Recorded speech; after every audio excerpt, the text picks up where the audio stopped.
People often ask me, as a skeptic, if I celebrate Christmas, and I say sure. Well, not because of the baby Jesus, but then again, most Christmas traditions have nothing to do with the baby Jesus. Take the Christmas tree, for example. Centuries before the Christ child was supposedly born, many cultures brought evergreen trees into their homes for decoration in the month of December to celebrate the arrival of the winter solstice and to ask their various pagan gods for a bountiful harvest the following season. The practice continued in various forms throughout the ages. The ancient Egyptians honored their sun god Ra with palm leaves and evergreen trees. The early Romans decorated their homes and temples with evergreen boughs as part of a pagan festival called Saturnalia, the festival of Saturn, the god of agriculture.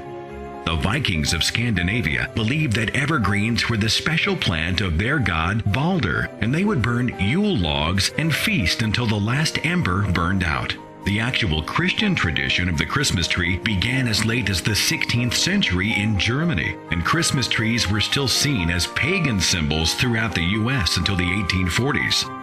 The winter solstice, not the baby Jesus, most likely accounts for the selection of December 25th as Christmas Day. Late December was when the day started to become noticeably longer and the sun ceased its movement to the south. So the winter solstice was celebrated for the birth of the sun. It just wasn't the sun most religious people have in mind. And you might be surprised that America didn't even declare Christmas Day a national holiday until June 26, 1870. The exchanging of gifts, pagan in origin, stemming back to the festival of Saturnalia, and originally banned for that reason by the Catholic Church in the Middle Ages. Christmas carols? They trace back to the Middle Ages as well, not as religious songs, but as common folk songs sung during harvest festivals, and were only later integrated into worship by religious figures like Martin Luther. Mistletoe is a happy Christmas tradition, but few realize that mistletoe was once considered a mysterious, magical plant by the Druids and the Greeks, a pagan symbol of life and fertility.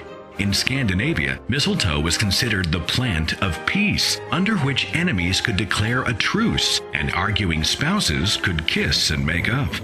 Many decry the use of the word Xmas to mark the holiday, often clamoring that we should put the Christ back into Christmas. Well, actually, Christmas. The X comes from the first letter of the Greek word for Christ. And those declaring Xmas a war on Christ are apparently confused. Of course, confusion would be understandable if you tried to follow the biblical account of the Christ child. For example, the book of Luke has Mary and Joseph living in Galilee, but Matthew has them living in Bethlehem in Judea. Matthew chapter 1 says an angel appeared to Joseph. But Luke chapter 1 says the angel appeared before Mary.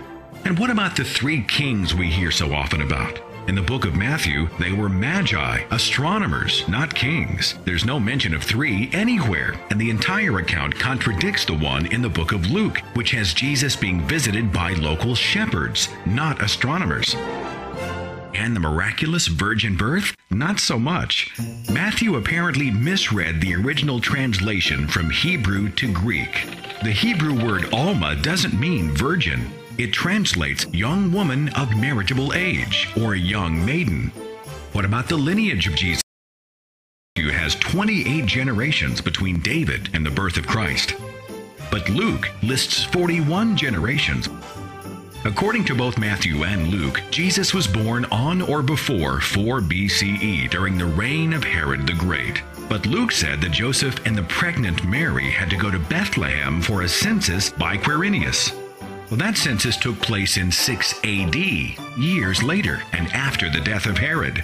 And even if there was a census, it would have taken place in their local tax district, requiring no travel. And Roman tradition was to register only the men, meaning that Mary wouldn't have had to make the journey at all. Matthew says that Jesus' birth took place in a house, but the book of Luke says Jesus' birth took place in a manger because there was no room in the inn. After Jesus was born, Matthew says the family immediately fled to Egypt for several years to escape Herod's wrath, but the book of Luke has them returning immediately to Nazareth. And by the way, no ancient historian or geographer, no other source other than the Bible confirms that the city of Nazareth even existed in the 1st century AD. In fact, expression Jesus of Nazareth is most likely a bad translation, which means the one of the truth. And the city of Nazareth was likely named much later by the faithful or the opportunistic. The list goes on and on. Ultimately, many of the traditions of Christ's supposed birthday have absolutely nothing to do with Jesus Christ and instead came from other, earlier pagan traditions. And even if there had been a Jesus Christ, as much as I hate to break it to you, unlike the depiction on your yearly Christmas card, because he was born in the Middle East, Jesus Christ was most certainly not white. Still, I'm a fan of Christmas. I enjoy family, friends, Christmas light displays, the Christmas tree, stockings, gifts, the classic Christmas songs, hot chocolate and pumpkin pie. But like many other skeptics, I also celebrate the season knowing that those plastic nativity Jesuses are actually more real than the Jesus they represent.